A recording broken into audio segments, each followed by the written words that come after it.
All right, welcome everyone. We're going to start with the pledge with Chuck Weber, Sergeant at Arms. Please join me in the pledge. I pledge allegiance to the flag of the United States of America and to the republic for which it stands, one nation, under God, indivisible, with liberty and justice for all.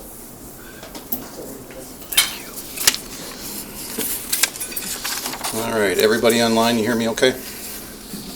All right, perfect.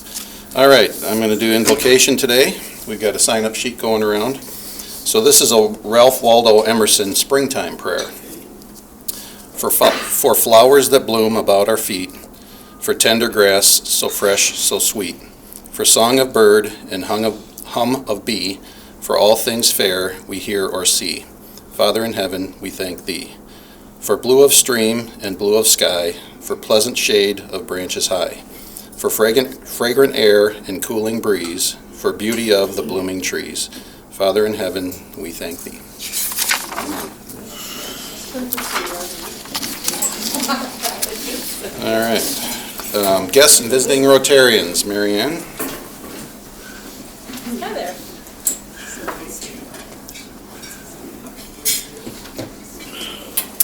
Well, welcome everybody. All right, we do have a guest today for a change. Sandy Helgerson, would you introduce your guest, please? Yeah. Thank you. Hello, everyone. This is Hannah Z, because I don't know how to say her last name. But she's visiting for the first time from Hazel Green, Wisconsin. And if you want to say what you do and actually say your last name. Hi everyone, I'm Hannah Zevenbergen. I am the administrator of St. Dominic Villa Nursing Home out in Hazel Green. And thank you for having me today. Could you spell your last Zevenbergen. Pretty easy, really. Well, does anyone else have a guest? I don't see any other new faces, so I guess that wraps it up for me. Okay. There you go. Excellent job. All right, club announcements. After this meeting, we will have a speaker committee meeting. So those members in attendance, please stay behind. And then anybody else who has speaker ideas, please pass it along to your committee members.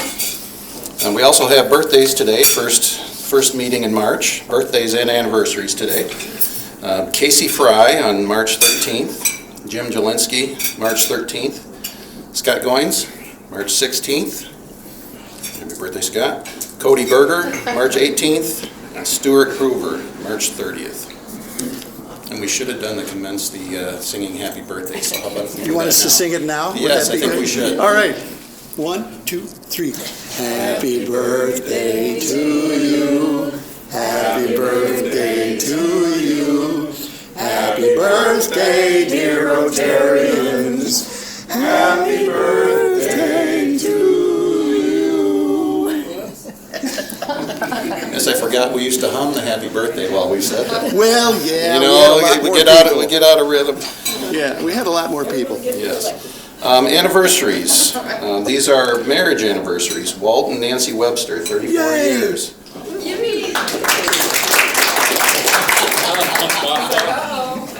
Uh-oh, yes. You still have time. It's tomorrow, Walt. I know. My wife Amy and I, 28 years. Oh, And Vicki Beshin and Steve Bracken, 10 years. Vicky. We've been 10 years. Yeah. And then membership anniversaries, we have several here in March. Steve Geis, 10 years. Tim McNamara, 39 years. Jerry Schaefer, 26. Casey Fry, 1. Jim Jelinski, 1. Tony Calabrese, 2. Tony. Jim Schneider, Happy 32. anniversary. Frank McLean, 5. John Goodman, 11. Molly Grover, 18. 5 years for me. Matt Fegan, 16. And Tim Moothart, 13. Wow. Happy anniversary, everyone. No, there's no song for that. There's no song for it yet. Sadly. We should have a Rotary anniversary song. We should. I'll have Paul Himmerkin write it. There you go, yeah. Those of you who have written for grants before, I sent an email to a few of you. I don't recall who all has applied for grants. but there is a grant writing training coming up. If you've taken it before, you still have to take it again. I don't know if this is an annual thing that they make you do, but they said specifically in the email that you must take it again if you plan to apply for another grant, so. I think someone from the club has to go. Someone, not everybody, but yeah. Is it on Zoom? I'm assuming? Actually, I don't know. I didn't look that closely at it. Because I know I've been on it before. I don't know who, but you'll have to designate someone to do it. Yeah, I thought I'd see who is interested in doing it again, as long as we have one person. But it seems like in the past, more people have taken the training just to, for informational, so. So I can send around an email to anybody. I don't want to blast out to the whole group, but if I sent it out to a few already, and if anybody else is planning on applying for a grant, I will happily send that to you. We do have Earth Day coming up on April 22nd, so with the new 7th area for Rotary, the environment, I'm just throwing that out there if anybody has any great ideas for a Rotary event, a get-together event, or volunteering event for Earth Day. So keep that in mind and get your ideas flowing and pass it along to me or anyone else, and we'll talk about it from a club perspective and activity. Let's see. That's all I have for, there's a new member orientation coming up. Angie Herding has been leading the charge with Tony and preparing for that. So that's next Wednesday, the 10th. So all new members, that's over Zoom.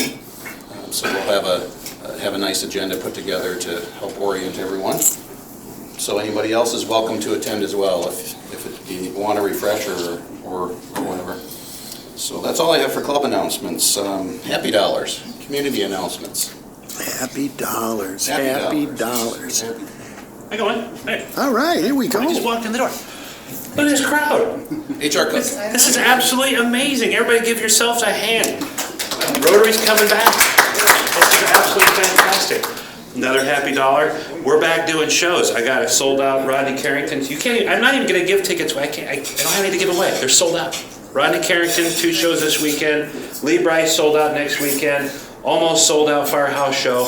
so it feels good. Feels good, and I hope everybody gets the vaccine when they get the phone call. Don't miss the phone call. Yes.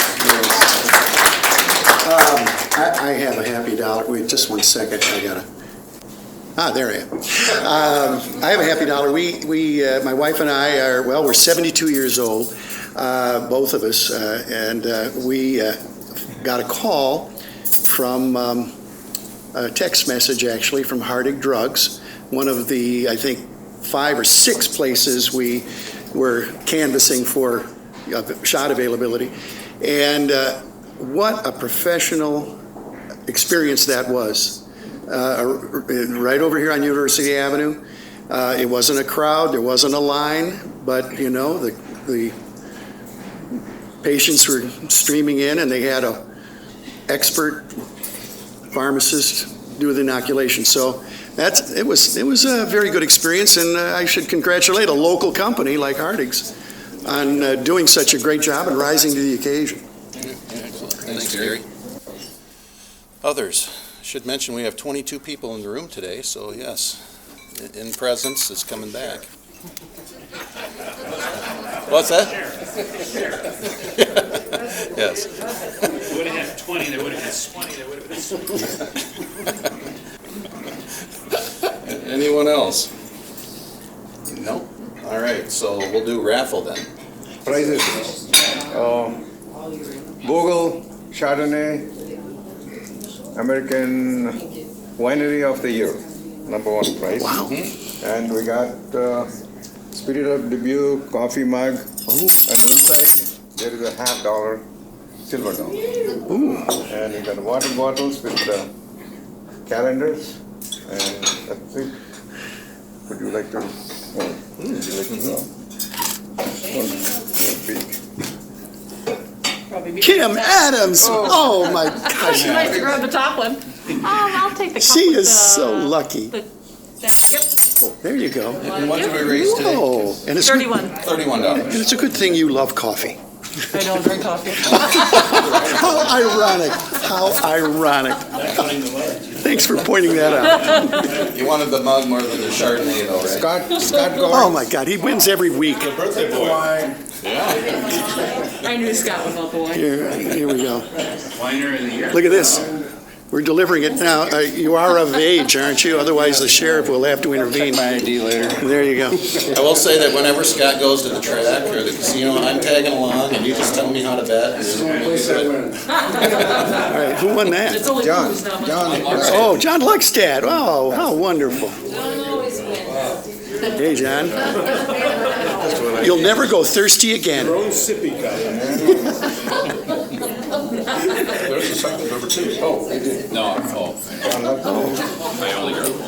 give me one. All right, here we go. Yeah. What luck. Oh, that's me. Good. No, take it, sit here. No, God. Yeah. You can't have it? I'll tell you, if you had golf balls there, you'd snap them right up. John, good one. Yeah, draw again. Draw my one. And this is Vicky, Vicky. Oh my, Vicky! Look at this. Sippy cup, yeah, the whole works right there. Thank you. Isn't that super? Congratulations. Yeah. It's empty. Well, put a little gin in there. It'll be perfect. All right. Thank you, everyone, for your contributions. That goes to a very good cause. Just work the first 2 months out. Okay. I'm going to stop sharing. We don't need that information anymore. All right, so we will turn it over for our speaker. Scott, you can introduce our speaker.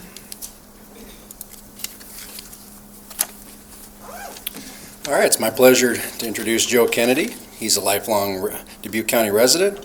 He resides in Piasta with his wife Helena and their children. He graduated from Allard High School. He is a military veteran.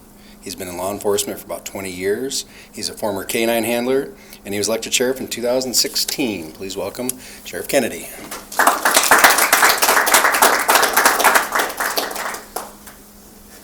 Thank you, Scott. Do you guys mind if I? Okay, it's just easier to talk that way. As Scott said, I'm a fellow Piastonian, I guess we're called. So, obviously we're going to be taking the same route home. I'm going to be watching for Scott taking pulls off of that on the drive. So,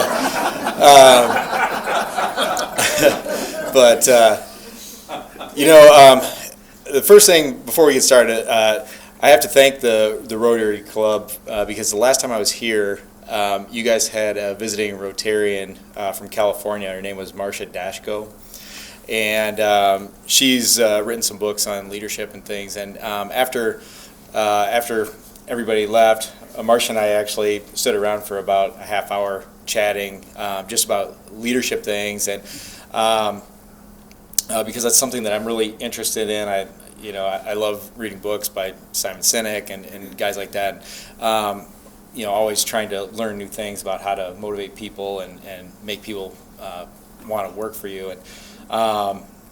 And she really got me interested in leadership training, which we started to bring to the sheriff's office, and we were doing that until COVID happened and kind of shut that down. So it's something that because of the Rotary Club, we're doing a better job at the sheriff's office developing our young leaders in the department. So I have to thank you guys for that opportunity, because without coming and speaking last time, I probably would have never thought of it. So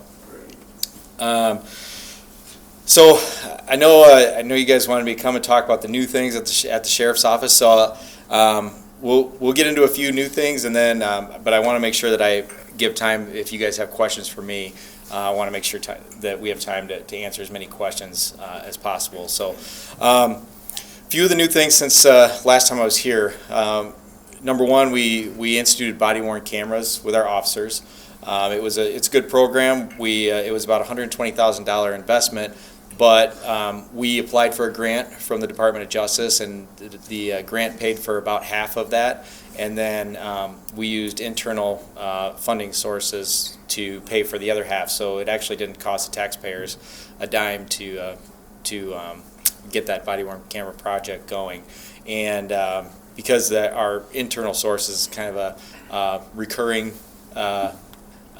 investment, at least half of that program will always be covered, so that Dubuque County is only going to have to usually pay for half of the replacement costs and things, because those cameras, unfortunately, as much as they cost, they only last about 3 years. So yeah, it's an expensive undertaking when you take on a body-worn camera project, but I mean, you have to figure, when it was 30 below wind chill, those cameras were outside. When it's pouring down rain, those cameras are outside. When it's 100 degrees, those cameras are outside. So when we get into a tussle with somebody, those cameras fall down, they get banged on the concrete. I mean, they go through, they have a rough life. So to get 3 years out of them is a pretty good thing. So yeah, we started that program, obviously as our primary goal was to increase the evidentiary value of our officers' testimony when they go to court. A lot of times, especially in cases like domestic cases, you go in, you talk to the victim, you get the story, you can articulate what you saw, what you heard, the statements that person made in your reports, but a lot of times, by the time that gets to court, often a year later or so, some of that effect is lost, and photographs that you take, that they just don't have the same effect. When you walk in there with a video camera and you actually see the person's reactions, you see the blood on their face, the tears, that kind of thing, that really makes an impact on the jury, helps us with our conviction rate, and helps us with bolstering those cases. So that was number one. Number two, obviously, is transparency. We want to make sure that we know that when people know that they're on camera, that they act a different way a lot of times. And so with our officers having the cameras, we know that they know they're being recorded. So we hope that improves their behavior, and in turn, we hope that gives them better interactions with the people out on the street, because the people know that they're being recorded as well. So, and then having that video available if something happens. Honestly, more times than not, people will call us, they'll complain about an officer, they'll say the officer was rude, they'll say this and that. When we actually go back and watch the video, often not the case. It does happen sometimes. I'm not saying our people are perfect, they do a great job, but they're not perfect. Sometimes our officers do, kind of lose their cool a little bit, but for the most part, it shows that the officers are doing a good job, they're trying to manage the situation, and it's often the other person that's being rude to them. So that's one of the projects we've done. I can't remember last time I was here if we were working on the shooting range project.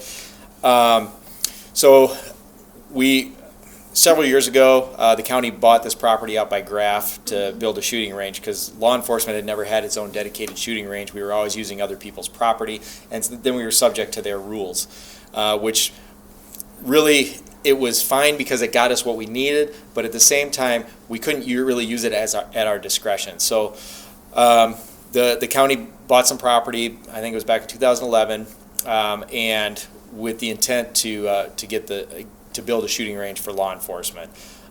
Several lawsuits later, we ended up getting past everything, and we actually completed the shooting range about 1.5 years ago. The county actually, originally it was supposed to be paid for with forfeiture dollars, but because of a little hiccup, we ended up transferring that funding to the county. So the county actually spent about $1 million on the range. However, the agreement was that the county would be back paid by the Drug Task Force Forfeiture Fund for that money. So, and you can't just write a check from the forfeiture fund and say, here Dubuque County, here's $1 million. So what we had to do is we had to do programs or projects with it, or training and things like that. So we were able to, at the same time that this was all happening, we were working on a project. It was supposed to be about a $750,000 project. to give each individual deputy their own take-home squad car, to increase visibility for the deputies, to decrease response time. When we had pool cars, everybody would have to meet down at the Law Center. We were losing about an hour to an hour and a half per shift change, so that's 3 times a day. So we're losing about 3 to 4.5 hours a day in work time just by these guys being downtown. And then, of course, it never failed 3 or 4 times a week, especially, I worked most of my career on nights. 3 or 4 times a week, we're down at the center at 9:45 when we have our shift change. There's a call in Dyersville, and it's like, of all, can it ever be in Asbury? No, it's always got to be in Dyersville. So that eliminated that time. So the officers now, a lot of them actually live out in the county, they live on the fringes of Dubuque or out in the county. So it makes it easier for us to get out to respond to those calls, because the people on the west end really are the ones that complain the most about not seeing deputies. Just there's smaller population out there. Most of our calls are towards the city. It's just kind of one of those things that happens. So yeah, we that project was going on about the same time as the range. So what we did is the board approved that project, and then we used that forfeiture fund to pay for that $750,000 project, and so the forfeiture fund actually still owes us about $250,000. So we have some other things in the works that we'll talk about too, and so it was nice being able to do the take-home squad car program and some of these other things, and basically, although the range did cost the county taxpayer money, these other projects, we're going to get about $1 million in projects for basically free. So, that's always a benefit, when you can do things like that. So, one of the things also when I took over in 2016, we knew that there were things that we were doing well, and we knew that there were things that we really kind of needed to take a look at and try to do things better and be more efficient, and especially with the manpower situation that we had, we wanted to be most efficient with our manpower. So we started looking at our jail. If you can kind of picture this in your mind, we have 4 large dormitories in the section of the jail that was built in 2003. In 2 of these dormitories, all these dormitories have 2 floors. They have the main floor and they have the mezzanine level. 2 of the main pods can hold 49 inmates. Well, because those pods are so large and they house so many inmates, we have to have someone in there 24/7 by state code. So obviously that's very labor intensive.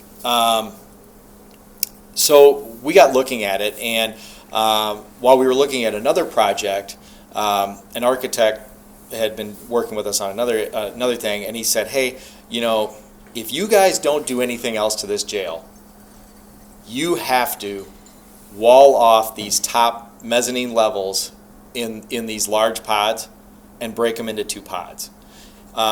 He said, if you do that, you should be able to pull those deputies out of those pods, because now the population is small enough where you can pull the deputies out and they can do other things. Obviously they're still going to be responsible for the inmates and things like that, but they're not just going to be sitting there on a chair watching 49 people walk around a room.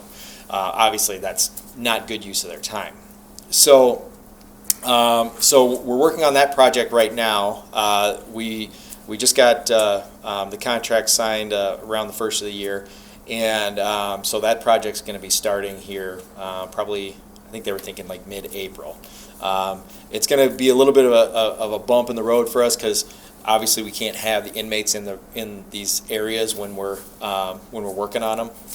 So we're going to be shifting people around, and basically we have it set up so that one section will be closed. We're going to do the work in there, then we're going to go over, do the other section, and then they said it should take about 4 months. So, and that project I think is about a $730,000 project there. The way we paid for that is out of our own budget, actually. Last year, since I've been sheriff, every year that I've been sheriff, we've finished with at least $400,000 left in our budget at the end of the year. So last year when we brought up this project to the board, we said, look, you know, since 2017, my first budget or partial budget cycle as sheriff, you know, we've turned in well over $1 million, and at the end of the year each year. So can we take what we have left this year and what we will likely have left next year and put that towards this project and get it knocked out? And they thought it sounded good, so they went with it. So that's how that one came to be. It's just a little ingenuity and you know, shifting money around a little bit, but it all worked out. And at the end of the day, it's not going to really cost the county anything more than what we were already given in our budget for the year. So let me see. I know I had one more. Sorry, I got to get my notes out here. I had one more project. Oh yeah. So the one other thing that the major project that we have going on, we do a lot of research on population density, movement of population, just so that we can always stay on top of what we're doing out on the county. Upon doing some research, we looked into the population of Dubuque County and how it's grown and where it's grown over the last 25 years. Since 1995, the population of Dubuque County grew by around 9,000 people. In that time, the population of the city of Dubuque grew by 500. So 8,500 people moved out into the county, our service area. Now, yeah, they're moving into towns. They're moving into Piasta and Epworth and, you know, mostly the place along the corridor, Asbury. But those places, none of them have 24/7 law enforcement. The only 24/7 law enforcement that they have is us. And so they have their own police departments, don't get me wrong, but Dyersville and Dubuque are the city of Dyersville and the city of Dubuque are the only cities in Dubuque County that have 24/7 law enforcement coverage besides the sheriff's office. So when we looked at that and we looked at our staffing since 1995, we had increased our road patrol division by 1 deputy and by 1 captain. Well, the captain obviously is an administrator, and 50% of the time he's sitting in his office doing administrator stuff, you know, so sometimes I don't know what it is, but I don't know. Anyway, he's not out on the road responding to calls anyway. So yeah, you know, we looked at that, and then we looked at national statistics. When we looked at the statistics, Dubuque County, we had approximately 0.9 deputies on the road per 1,000 population. National standard is 1.7. So although Dubuque County had been growing, we had not been growing with Dubuque County. And so it wasn't our intent to go in, you know, we've got a road patrol of 20 people. Obviously, if you do the math on that, we're not coming in, we're not asking for 40 road patrol deputies. That wouldn't be feasible, and honestly, the need is not there for that large of a force. I mean, Dubuque County, I always say, is still very much Mayberry. We have a very, it's a large community, but it has a small community feel, and you know, people still respect law enforcement. They respect veterans. It's a very it's a very good area to work if you're in law enforcement. But we did think that it was in the best interest of the people that live out in the county to do something. And so we brought a program or a project before the board at this last budget cycle to increase our road patrol deputy by 5 deputies over the next 5 years. And so because it encompasses several fiscal years, they were only able to approve year 1, but we feel pretty confident that with the numbers that we've shown them and things, and as long as Dubuque County still can afford to do so, that we will be able to, after 5 years, we will be able to say that we have an additional 5 people on the road to service people in Dubuque County. So, you know, we've had some big projects, but I guess, you know, that's just kind of how we do things. Myself and the chief deputy, we're both younger guys and we're kind of busybodies, and we look for problems to solve and then we try to solve them. And so, but I honestly think that if we're not doing that, then we're doing a disservice to the people of the county. We're doing a disservice to the people that work at the sheriff's office. We always have to be looking forward and looking towards looking at how we can do things better, be more efficient, how we can grow with the people of Dubuque County, and maintain a high level of service. So yeah, those are the main things that we've got going on right now. The only thing else that we really have is the same thing everybody else had, which is COVID. That's kind of put a little wrinkle in our operations. But for the most part, we've weathered it fine. We've had a couple of small outbreaks in the jail, which we knew was going to happen. I mean, it was just inevitable. When you have a population that size, there's only so much you can do to keep people separated and safe. And let's face it, these guys don't always tell you the truth. So we had some instances where we found out later that so and so was feeling symptoms of COVID, never said anything to anybody, and now the 5 guys around him are all sick. So they think about number one instead of what's best for the whole lot. And so, but we weathered it, and fortunately we never had anybody that was really seriously ill, both inmates and staff, and so we feel pretty good about that. And we've had a lot of staff get vaccinated and stuff. I'm actually up for my second shot tomorrow, so we didn't have 100% participation on that, but you know what, I understand it's everybody's choice. They can do what they want, it's their body, and if they feel that they don't need it, then that's their business. So yeah, but anyway, I'll stop talking now because I'm sure you're tired of listening to me. So if you guys have questions, I'm more than happy to answer questions, because On the cameras, when do they go on? Do they go on the moment the officer leaves the vehicle? And how are they feeling about having them there? They don't have a problem with the cameras, really. They when you have projects like this, there can be a lot of pushback. And I'll be honest with you, when I was on the road, this was probably 6-7 years ago, they had talked about getting body cameras, but they didn't do anything to sell it to us. They just said, hey, we're thinking about getting body cameras. And right away, what do you think the natural reaction of everybody is? No. They're trying to catch us doing something. You know what I mean? And so knowing that that's how we felt when they brought this up, we said, when we start talking about this, we have to sell this as this is a benefit to you. And so right away we came out, we said, hey, this is what we're looking at. We want to let you guys know about this project. We want to know how you feel about it. We are considering getting body-worn cameras. We want the evidentiary value of it.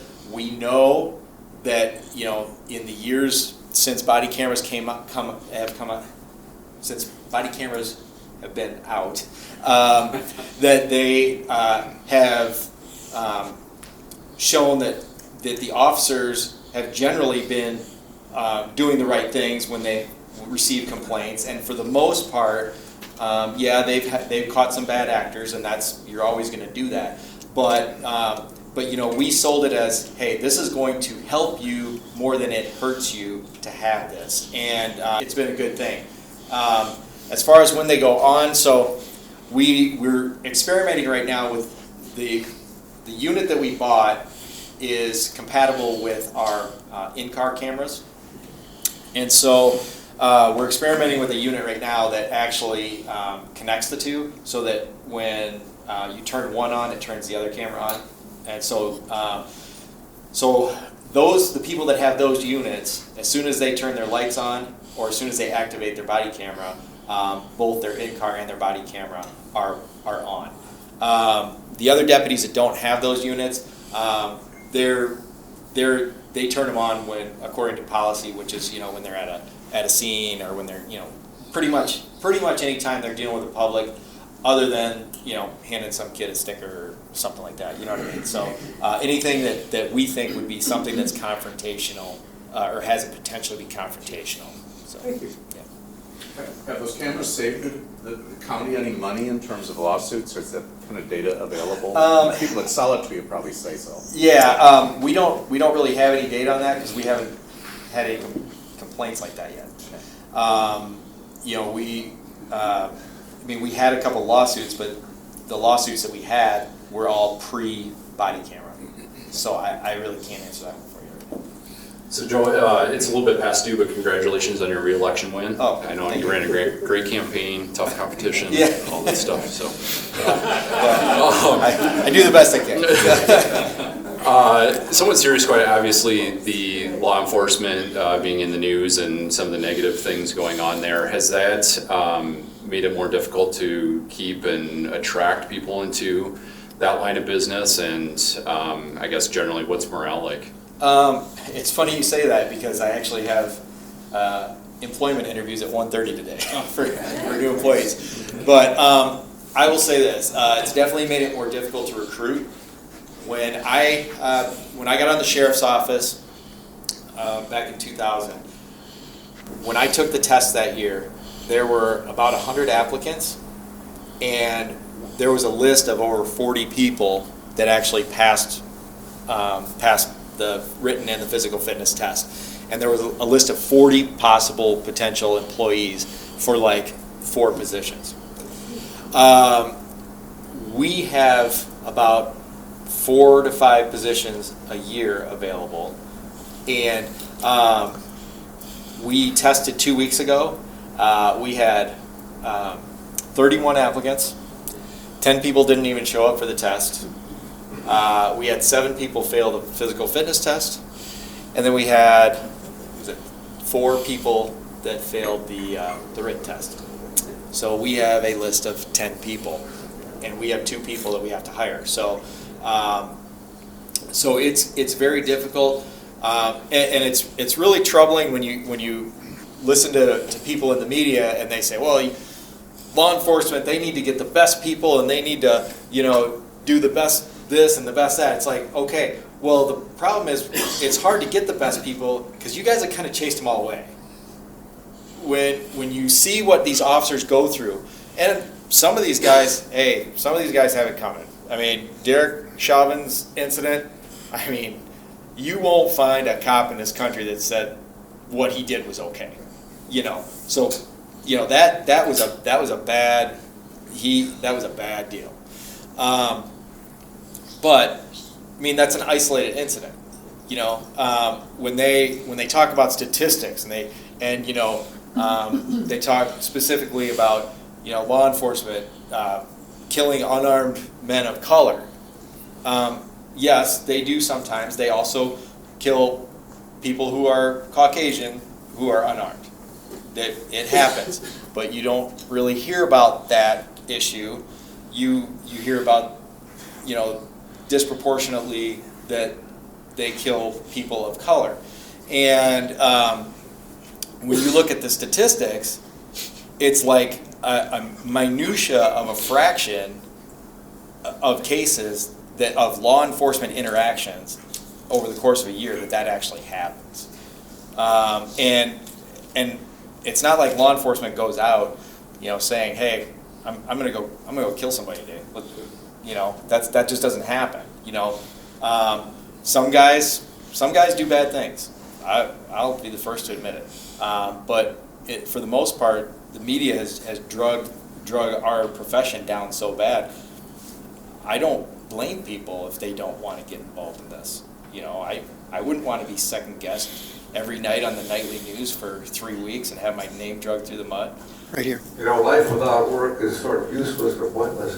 Is there any way that the prisoners can be allowed to just kind of work somehow for the community, or pretty difficult to do, but is that possible to get some kind of a program where they can do some work? Well, we're kind of working on that right now. I guess one of the other things that we've done since I became sheriff is we instituted an ankle monitoring program. Right now, it's specifically used for inmates that owe us served time. So they're done with all their court cases. They've been found guilty. They owe us X number of days of time in jail. So, but we've been putting them on these, especially the ones that have employment, we've been putting them out on ankle monitoring so that they can go to work, they can, do what they need to keep their family and their livelihood going. Because the last thing we don't do this job so that we can cost people their livelihood. We don't do it so that we can, get people fired from their jobs and things like that. We do it because we think it's right, and so, the only thing we've talked about, but we haven't really, I guess, figured out a way to do it yet, is getting people who are in jail, say they're in jail on a drug charge. They haven't gone to court yet, or they haven't had, their sentencing date yet, so they're just there being held, waiting in court. How do we get those people on a similar program? But the problem with that is, you see how many times has the Elm Street been in the newspaper because they have somebody on work release that bails and, and doesn't come back. So that's the problem. It's like you want to do these things, but you're also putting your faith in people that haven't always proven to be trustworthy. So, Sheriff, one of the friends of mine is saying he had as a family member on the police department down at Iowa City, and that the police people there have been instructed to not do routine stops because there have been inequities in the statistical, stop stuff, and not to enforce many of the drug laws, and that with domestic violence that they want social workers sent out and not police people, and they police are feeling in a difficult position because of some of these things. And I'm wondering, are these things happening in Dubuque County? Is there any defund the police movement? I haven't seen it like we have nationally. And do you have support for enforcing the law? And if I was a social worker, I would not want to go to one of these domestic, scenes without a police officer there. Yeah, and I'm in the same boat. I hear the same things. I've been to enough domestics. I know how confrontational they can be. I wouldn't want to go to a lot of these without a gun, because domestics are one of the most common places that law enforcement officers get killed. No, we really haven't heard much. Honestly, I was kind of warned when we brought this whole project of adding staff and adding police officers deputies to the road patrol. Somebody said, "Hey, are you sure you want to bring that up right now?" Like, with all this, they had gotten some information that people were trying to hit up the supervisors about defunding the sheriff's office a little bit or whatever. Anyway, I said, well, I guess if anybody says anything to me about it, I'll say, well, national standard is 1.7 deputies per 1,000, and we've got 0.9. We're already underfunded. So, I guess how far do you want to cut it down? So, but no, as I said before, Dubuque is an amazing community to work in. I wouldn't want to be a law enforcement officer anywhere else. When everyone else was looting and rioting and tearing things down and burning things, we had a week of peaceful marches. The city police department did a fantastic job. They did not go out with the aggressive look, with the shields and the helmets and everything else. They went out with a softer look, with polos and bike shorts, and they rode the bikes and stopped traffic while they were marching. And by the end of the week, you were seeing on Facebook these protesters and stuff getting their pictures taken with taking selfies with the cops, and so that's the kind of relationship that I feel that we have here with the public. As far as not enforcing the law, as long as I'm the sheriff, that's not going to happen. We're going to enforce the law the way it's written. The same thing I said when they opened up the marijuana laws in Illinois. Every reporter under the sun was asking, "What are you going to do?" we're going to do what we always did. You know, you want to smoke it over there, you want to buy it over there, you want to do whatever you want over there. I don't care. You come over here, you're not going to be happy. So, but that's just that's just kind of, it's my perspective, because that's how I was in my career. This is the law, and this is the way that it's written, and this is the way we're doing it. And if you don't like it, you can call Shannon Lundgren or Chuck Eisenhart and get the law changed. But until that time, this is the way we're doing it. So. I have a question, and law enforcement is extremely popular entertainment on television. So I'm thinking Mayberry, RFD, The Rookie, SWAT, Law and Order. Which of these shows get it right? It's funny you bring that up because we actually were contacted right before COVID hit. We were contacted by the people that do live PD, or I don't know.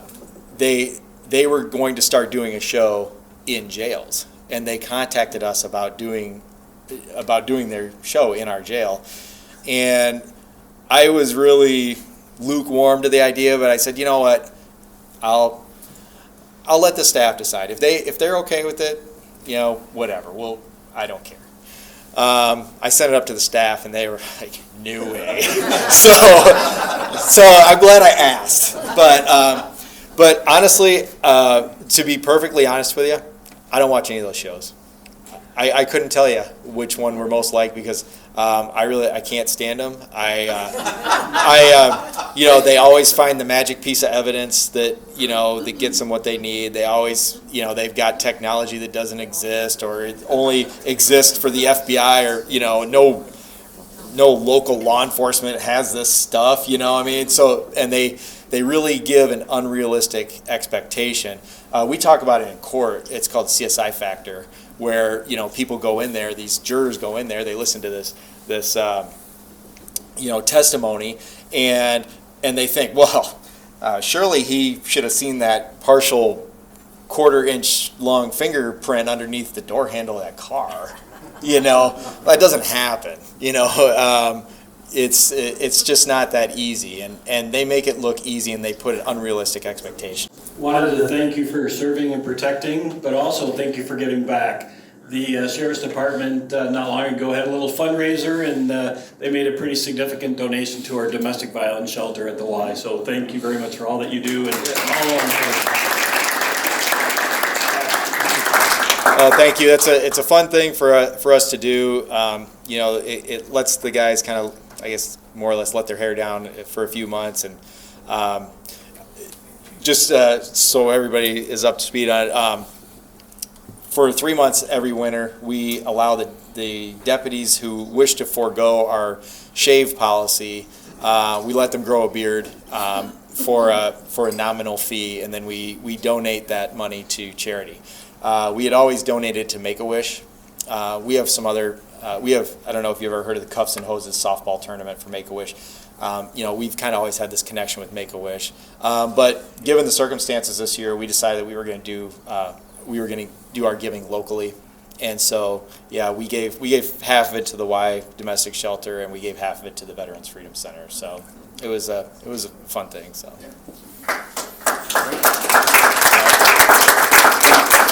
Hey, thank you for having me. I appreciate it. On a normal day, I'd stick around and answer questions, but like I said, I got interviews this afternoon, so I gotta bail. So thanks a lot for having me. Appreciate it. Thanks for watching. Thank you, Joe. Well done. Thanks for your service. All right, we are adjourned. Have a great week, everyone. All